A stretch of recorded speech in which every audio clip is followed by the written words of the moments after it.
Good evening, Internet. I'm back with another show report.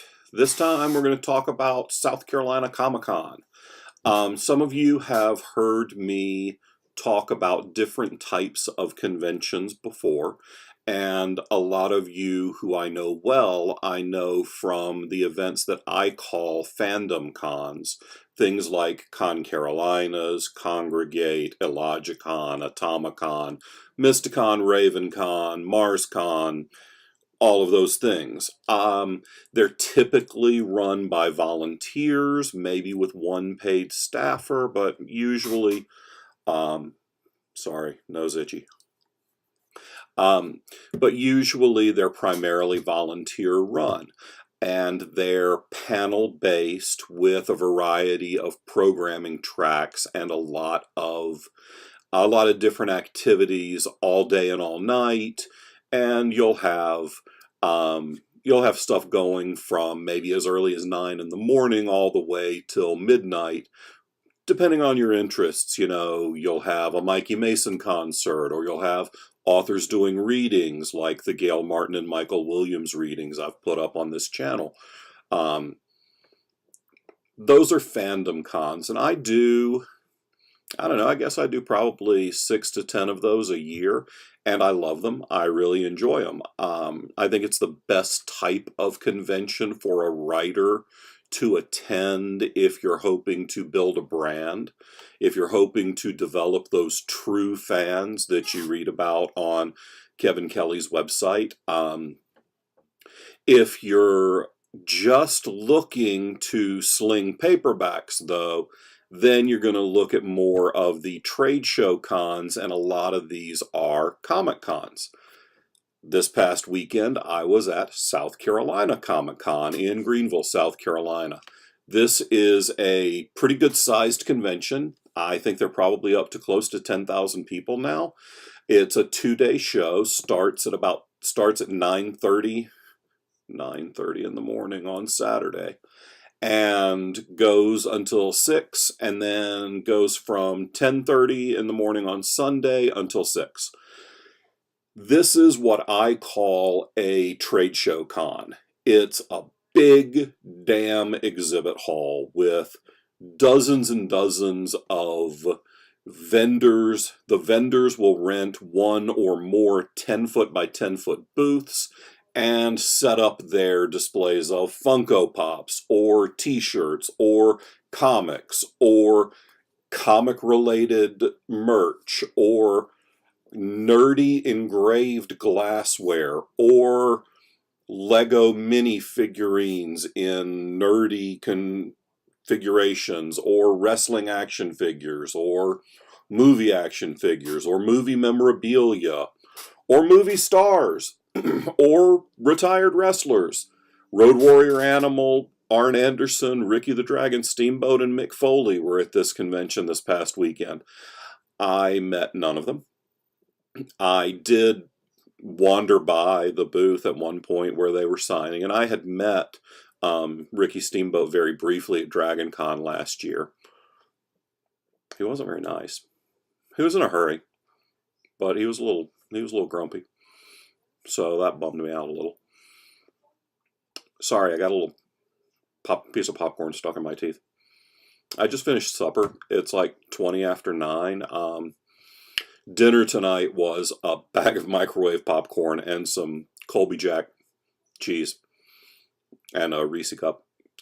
I know, fucking healthy, right? I've been cooking a lot lately, but tonight I just wanted something super light, and so I ate some popcorn and some cheese, and no muss, no fuss, just no big deal. Anywho, this is my 4th year at South Carolina Comic-Con. My buddy Darren Kennedy has been with me all 4 years. The first year we shared a table, and then after that I have now too many titles to share a table with anyone. So Darren and Matthew Saunders have the table right next door. Yeah, they're right there, you know, just off screen. So for the past, I think 3 years now, for the past 3 years, Darren and Matthew have been set up right next to me. Generally, it's a pretty good show. Like I said, attendance is great. It seems to grow every year. Their guest list grows every year. There's a growing theme in Comic Cons to bring in a lot more media guests. These guys added some voiceover actors and some actors and some wrestlers last year, and then they added more this year. I don't know how I feel about that, especially in small to mid-sized markets like Greenville, South Carolina, or Columbia, where Soda City Comic-Con is. There's just not as much money because there aren't as many people. In a city like Charlotte, which has a couple million people in the metropolitan area, there's more money. So somebody can pay $50 for a wrestler's autograph or an actor's autograph and still have $50 or $100 to spend on comics and pop figures and books. Because I don't really give a shit how many pop figures you buy at a Comic-Con. I'm not there selling pop figures, I'm there selling books. So I want to make sure that there's still enough cash left in people's pockets. And while the media guests do bring some people to the event, I don't know that they bring as many people who are spending money other than for the media guests. It'd be great if those people were coming and they dropped their, I don't know how much it is to get in, $20, $40? I have no idea. Some of them it's cheaper, like $15. I know the Charlotte Comic-Con I think is $5. But if say they're dropping their $20 on a ticket and then they're dropping $25 or $50 on an autograph, and then it's them and their kid and they're eating lunch, so there's another $25. Okay, there's $100 gone. Well, if your budget for the event is $100, there's nothing left for me. So I want to see the media guests be a big part of events in bigger markets, because then if you're traveling somewhere and you're going to a city specifically to go to a convention, then your budget's going to be more than $100. You're going to be staying in a hotel, you're going to be eating out, you got gas, you might even have a flight. You're not going to be going with just $100 to piss away. You're going to be going with more than that. And I'm never the first purchase at a con like this, because it doesn't say South Carolina Fantasy Comedy Horror Con. It says South Carolina Comic Con.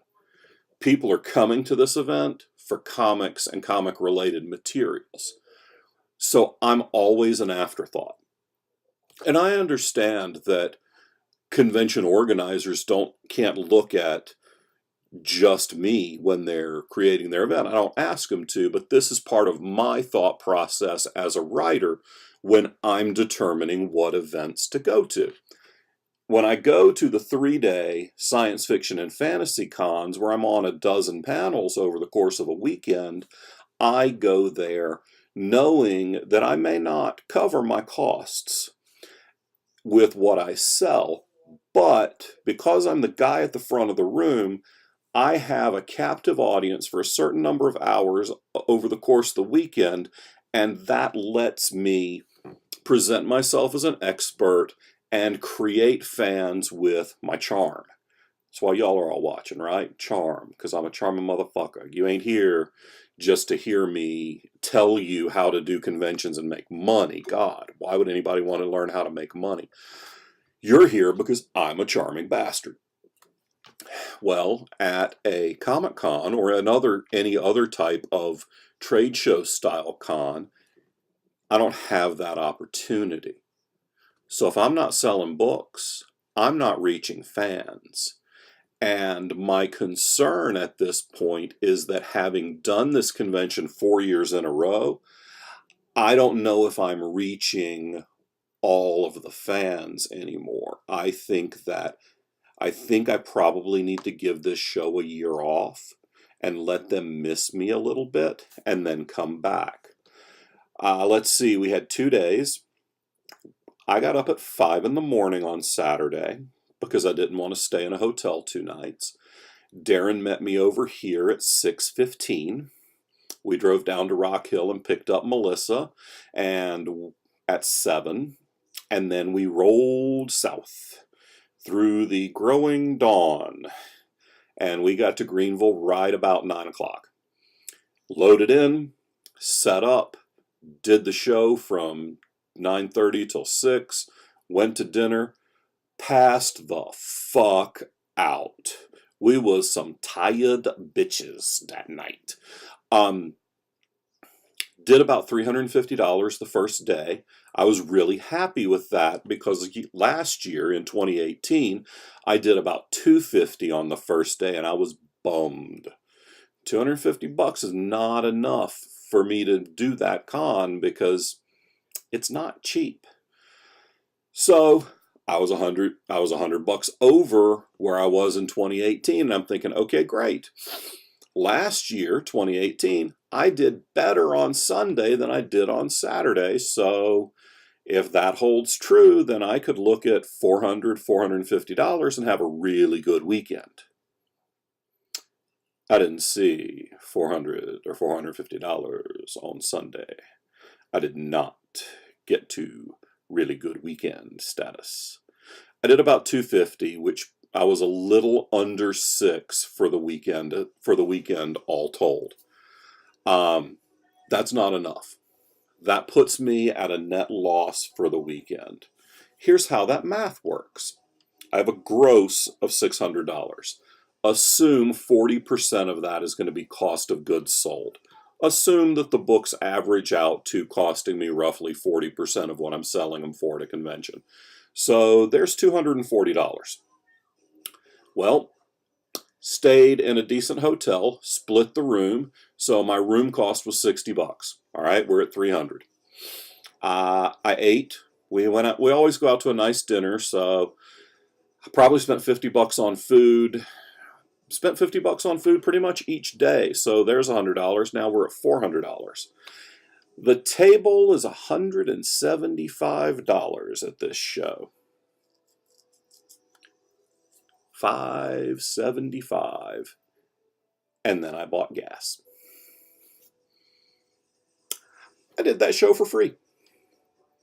I could have made the same money staying home and not selling anything. That's not a good weekend.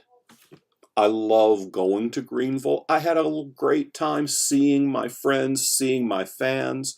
I had a guy come up and tell me that he had read almost everything I had on Amazon. He loved the Black Knight Chronicles. He was very happy to hear that Black Knight 7 is coming soon. I had a lot of repeat customers. Probably half my sales came from repeat customers. So that's really good. And really bad.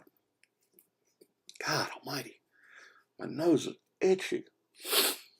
So when one hand itches, it's supposed to mean you're going to get money. When one other hand itches, it's supposed to mean that you're going to spend money. And when hair grows on your palms, it means you jerk off too much. But what does it mean when your nose itches? Probably means I have a mustache hair going sideways. So the reason that it's not good that half my sales came from previous year's customers is because it means that the new people that I was seeing weren't spending. Oh, maybe they were spending, just not with me. So either my display is not good, maybe my pitch isn't good. Spoiler, my pitch is pretty good. Maybe I just didn't have books that people were interested in there. You can never really tell why you do or don't sell at a particular con. I mean, sometimes you can if you're just feel like ass and you're not nice to people, well, you probably know that that's going to screw with your productivity, your production. But $600 is not enough to do a 2-day con where the table costs almost $200. So conventions run well. They take decent care of the artists and authors. There's plenty of space. I've got no complaints about the event other than might be a couple too many media guests for the amount of money that's in the room.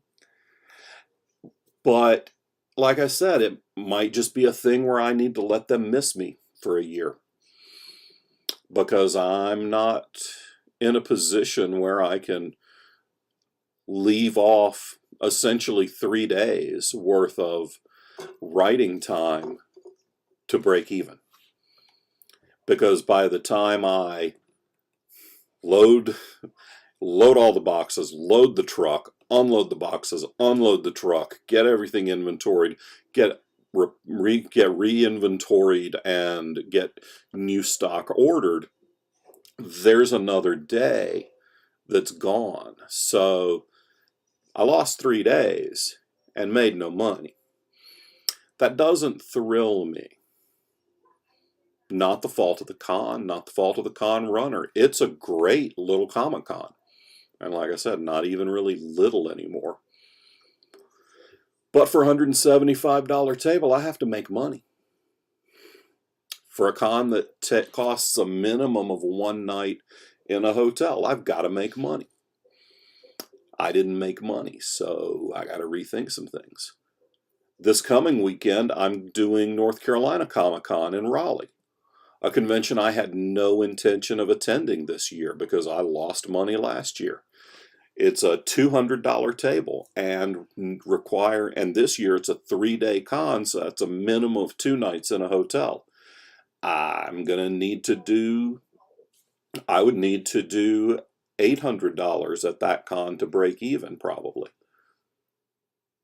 But another writer had a scheduling conflict come up.